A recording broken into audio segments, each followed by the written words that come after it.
Proteins and lipids. तो जो cell membrane है, सेल की जो मेम्ब्रेन है वो भी कैसे बनी है, वो भी इन प्रोटीन्स और लिपिड से ही बनी है। तो भाई जो सेल की मेम्ब्रेन देखी थी हमने, उसमें उसके फॉर्मेशन में भी एंडोप्लाज्मिक रेटिकुलम का हाथ है, वो कॉन्स्टेंटली उसको बनाते जा रहा है। जो प्रोटीन्स और लिपिड्स वो बना रहा है उसके थ्रू पूरी सेल को मदद मिल रही है, और जो पूरा का पूरा मेम्ब्रेन है वो भी इसी से बना है। और इस प्रोसेस को क्या बोलते हैं, इसको बोलते हैं मेम्ब्रेन बायोजेनेसिस। ठीक है। Some other proteins and lipids are used in the formation of enzymes. तो ये यहां पर से जो कुछ प्रोटीन्स और लिपिड्स और कुछ ऐसी चीजें निकली, ये जो एंडोप्लाज्मिक रेटिकुलम ने बनाई, तो कुछ से तो हमने क्या बना लिया, कुछ से तो हमने सेल मेम्ब्रेन वाले जो कुछ और बची हुई है उनसे अलग अलग एंजाइम्स और हार्मोन्स बनते हैं। एंजाइम्स मतलब अलग अलग चीजें जो कि हमारा काम करती है, और हार्मोन्स भी तुमको पता ही क्या होता है। ठीक है, चलो तो अब देखो एक इंपॉर्टेंट चीज है कि जो स्मूथ एंडोप्लाज्मिक रेटिकुलम होता है लिवर सेल्स का, मतलब जो हमारा लिवर है, लिवर के अंदर जो सेल्स है, अब उस सेल के अंदर एंडोप्लाज्मिक, देखो हर सेल के अंदर एंडोप्लाज्मिक रेटिकुलम होगा, और उस एंडोप्लाज्मिक रेटिकुलम के अंदर स्मूथ एंडोप्लाज्मिक रेटिकुलम होगा। तो लिवर सेल का जो स्मूथ एंडोप्लाज्मिक रेटिकुलम होता है, ठीक है, और वर्टिब्रेट्स, वर्टिब्रेट्स मतलब जैसे जिनके पास वर्टिब्रल कॉलम होता है, जैसे कि हम ह्यूमंस वर्टिब्रेट्स में आते हैं, ज्यादा दिमाग में लगाओ, हम ह्यूमंस जो है वर्टिब्रेट्स में आते हैं। ठीक है। It help in detoxifying any toxic substance. तो जैसे कि ज्यादा कुछ टॉक्सिक सब्सटेंस में लेता हूं, जैसे कि अगर मैं ज्यादा अल्कोहल लेता हूं तो अल्कोहल को जो डिटॉक्सिफाई करने का काम है, क्योंकि अल्कोहल तो डेफिनेटली इंजरियस है, पर उसको डिटॉक्सिफाई यानी कि उसका टॉक्सिसिटी कम करने का जो काम है वो कौन करता है, smooth endoplasmic reticulum of the liver cells. ठीक है। नेक्स्ट आते हैं हम गोल्गी एपैरेटस के ऊपर। गोल्गी एपैरेटस क्या है भाई, नाम बड़ा स्वीट लगता है। गोल्गी एपैरेटस जो है तो बेसिकली न्यूक्लियस है, न्यूक्लियस का फिर एंडोप्लाज्मिक रेटिकुलम, अब आया गोल्गी। अब क्या क्या देखो, सबसे सिंपल चीज समझो, न्यूक्लियस ने पूरा दिमाग लगाया, एंडोप्लाज्मिक रेटिकुलम ने पूरा का पूरा फंक्शन काम किया या फिर पूरी मैन्युफैक्चरिंग की।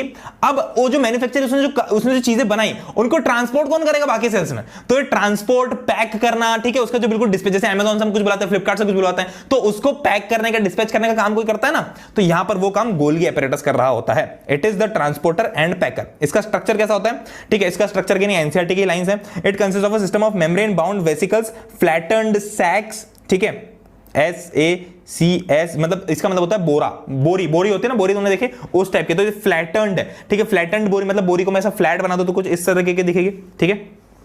These membranes have often connection with the membranes of ER। अभी पता था ना एंडोप्लाज्मिक, ER मतलब एंडोप्लाज्मिक रेटिकुलम, तो इनके कनेक्शन जो ER के साथ रहते हैं, and therefore constitute another portion of complex cellular membrane system। ठीक है, अगेन तो ये भी एक इंपॉर्टेंट पोर्शन है। इसका फंक्शन क्या होता है, इसका फंक्शन ये होता है कि जो एंडोप्लाज्मिक रेटिकुलम के अंदर जो भी मटेरियल जो सिंथेसाइज हुआ है, जो बना है, उसको ये पैक करता और डिस्पैच करता है अदर अलग अलग जगहों पे, various target sites, various targets inside and outside the cell, मतलब सेल के अंदर भी और बाहर भी ये सारा लेन देन का काम कर रहा होता है। ठीक है, थ्रू द गोल्गी एपैरेटस। इसके फंक्शंस क्या क्या है, इसके फंक्शन देखो, स्टोरेज का भी काम कर लेता है, मॉडिफिकेशन का भी काम कर लेता है, एंड पैकेजिंग का भी काम कर लेता है। ठीक है। इन सम केसेस, कुछ केसेस में कॉम्प्लेक्स शुगर्स को भी हम बना सकते हैं, मतलब कि सिंपल शुगर जो होती है उसको हम कॉम्प्लेक्स शुगर में कन्वर्ट कर सकते हैं थ्रू गोल्गी एपैरेटस। तो अगर एक क्वेश्चन होता है कि which organelle converts simple sugars to complex sugar, तो हमको बोलना है Golgi apparatus. The Golgi apparatus is also involved in the formation of lysosomes. Lysosomes क्या चीज है, ये हम आगे चल के पढ़ेंगे। तो ये भी एक सेल ऑर्गेनेल है। जैसे कि सेल मेम्ब्रेन को बनाने में किसका हाथ था, एंडोप्लाज्मिक रेटिकुलम के प्रोटीन और लिपिड्स और इन सब का हाथ था। वैसे ही लाइसोसोम एक जो ऑर्गेनेल है उसमें किसका हाथ था, गोल्गी एपैरेटस का। तो ऐसे करके तुम धीरे धीरे इंटरेस्टिंगली समझ पाओगे। एक बार और इस वीडियो को देख के एनसीईआरटी रीड कर लोगे, तुम्हारा काम तमाम, मतलब तमाम का मतलब काम पूरा बन जाएगा तुम्हारा। ठीक है। तो गोल्गी एपैरेटस इसकी पोस्ट क्या है, it is the transporter and packer. तो यहां पर तुम देख सकते हो, ठीक है, ये कुछ ऐसे काम करता है। ये देखो Golgi body in a cell, तो सेल के अंदर कैसा दिखता है, हमारे न्यूक्लियस है, फिर हमारा एंडोप्लाज्मिक रेटिकुलम है, ये पूरा ब्लू कलर का, और इससे जो लगी हुई चीज है ये पिंक कलर की, ये क्या है, दिस इज गोल्गी। तो यहां से जो भी चीजें आ रही है तुम देख सकते हो यहां पर, है ना। अगर तुम बिल्कुल मैं तुमको जूम करके बताऊं तो ये देखो, ये यहां पर ऐसे प्रोटीन्स की सिंथेसिस और यहां पर देखो ये ट्रांसपोर्ट हो रहा है धीरे धीरे धीरे, ये यहां आया, फिर यहां और फिर ऐसे करके ट्रांसपोर्ट हो रहा है। ठीक है, चलो बहुत ही बढ़िया। अब आते हैं नेक्स्ट चीज पे, लाइसोसोम्स। लाइसोसोम्स क्या चीज है, लाइसोसोम्स आर सुसाइडल बैग्स। अब ये ऐसा क्यों कहा है हमने, वो देख लेते हैं सबसे पहले। तो लाइसोसोम्स देखो, सबसे पहले देखो